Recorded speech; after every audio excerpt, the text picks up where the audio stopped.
dear friends. Here in this session 1, we will discuss about the some of the concepts in business communication subject.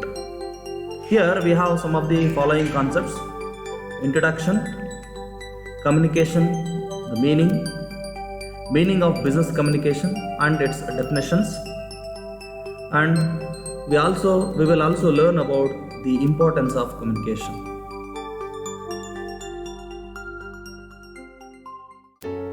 Let us see the introduction to business communication. Right from the time when a child is born, communication plays an important role in his life. We spend most of our time communicating with each other. Speaking, listening, writing are the most common forms of communication. A large part of our time is devoted to communication. We share our thoughts and feelings with individuals and groups of people. Communication helps in developing an organized society with defined roles for each individual and as well as group. In the context of business world, managers perform their tasks and responsibilities through communication. Communication provides the basis for effective implementation of plans, ideas, assigning jobs to people, carrying out their directions and activities, and thereby facilitating the control. Therefore, it is very important to learn the business communication.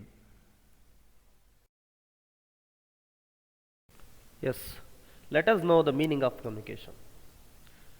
As we know that communication can be defined as the exchange of ideas, messages and information between two or more persons through a proper channel, medium of communication, in a manner that the sender and the receiver understand the message in the common sense, with the same meaning.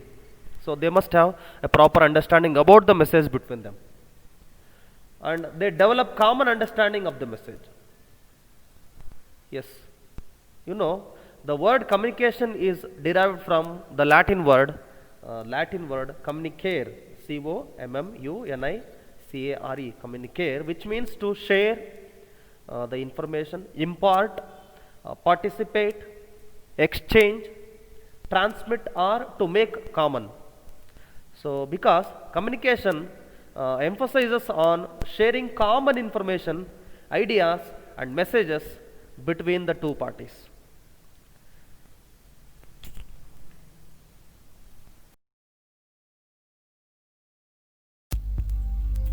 Here we have some of the definitions given by specialists of the communication. Mr. Kuhns defined like this: communication is the transfer of information from a sender to a receiver with the information being understood by the receiver. Let us see the another definition given by Terry and Franklin. They defined like this: communication is the art of developing and attaining understanding between people. It is the process of exchanging information and feelings between two or more people, and it is essential to effective management.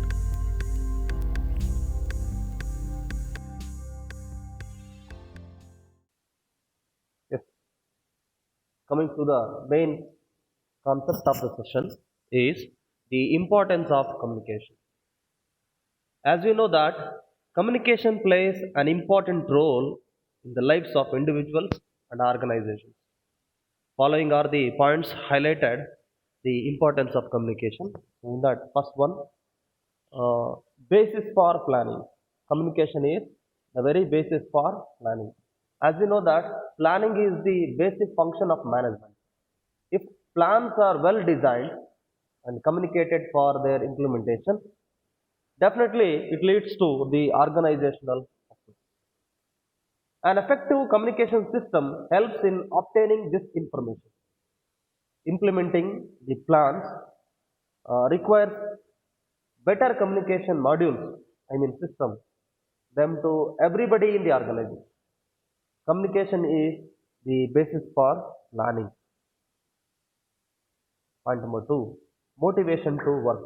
Communication will motivate the workers to work to perform well. Employees are motivated to work hard if their needs are satisfied. Definitely, the satisfied worker can work better, can perform well. Communication helps managers to know the needs of their employees so that they can adopt suitable motivators and inspire them to develop a positive attitude towards their work and to perform better. Okay. Then point number three, job satisfaction.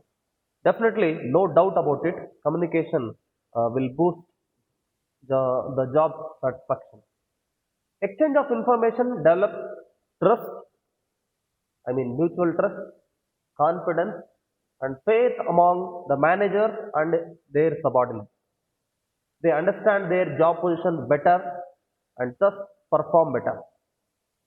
This helps, the communication helps in achieving a high degree of job satisfaction. Okay. So coming to the point number four, commitment to the organizational objective. An organization whose managers understand employees' needs and adopt suitable motivators to satisfy them, appraise their performance, and provide them with regular feedback, follow an effective communication system. Okay, they have to follow an effective communication system. The employees also work with commitment towards the organizational objectives. Point number five, coordination. Definitely, it will encourage the coordination. Communication encourages the coordination. Communication coordinates organizational resources. Seven M's we can say: men, material, human beings, right? Human and non-human also. Individual goals with organizational goals, and organization's internal environment with its external environment also. Coordination is the key to organizational success. And communication is an effective and active contributor to the coordination. Point number six, adaptability to external environment. In order to survive in the dynamic environment of today, managers need to continuously interact with the external parties like government, suppliers, and customers, financial institutions. All of put together, we can say the stakeholders. So they have to communicate with the stakeholders. This requires an effective communication system in the organization, right? Therefore, in order to adapt with the external environment, we need a better communication. Point number seven, internal functioning of an enterprise. Managers need to interact with various parties internal to the business enterprise, business organization. They constantly obtain and provide information to them. More effective the communication system will be, the more accurate will be the information. Okay. Point number eight, promotes healthy industrial relations. Communication, no doubt, communication promotes the healthy industrial relations because the job section, satisfied workers contribute to healthy organizations. Communication brings managers and trade unions closer and develop mutual understanding, mutual trust, belief among them, and promotes industrial peace and harmony. So this increases industrial production also. Okay.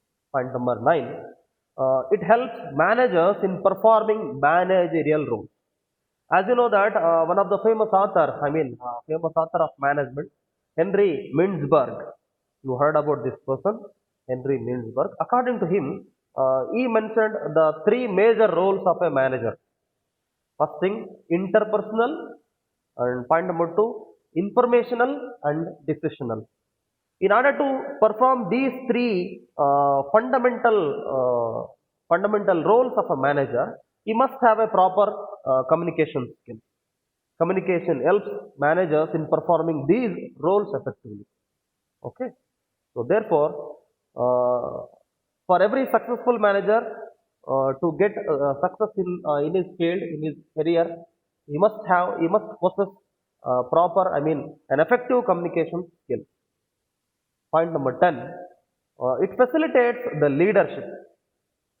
Okay, so I think all of you heard about all of you know about our beloved Prime Minister Narendra Modi. So he is a better speaker. Okay, I mean, a best communicator in the present scenario, right? Yes, an effective leader interact with their followers, guide them, and inspire them to perform their duties well. Okay, and motivate them to reach their individual and as well as attainment of organizational goals. Okay, so this needs a proper communication skill. In order to become a leader, so you must be a better communicator. Effective communication process facilitates leaders to effectively carry out the leadership function. Okay, so there is no doubt a leader must have a best communication skill. Point number 11, it facilitates the control. Planning is meaningless unless accompanied by the effective control system. As you know well, planning is the basis for any success. Okay, so planning is the fundamental function.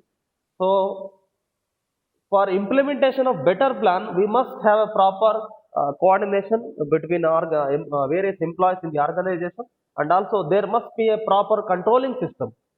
Okay, so if you want our controlling system must be effective, so there should be a better communication skills with the superior superior persons. I mean top level management, right? So control is only possible when managers assess their subordinates well and assess their performance and correct and prevent the deviations whenever necessary and provide them regular feedback of their performance also. Okay. So therefore, control function largely depends upon the communication skills. I mean communication system of the organization. Yes. Last but not the least, point number 12, training and development. Okay. So every successful employee must get trained with better and I mean experienced personnel. Okay. Yes.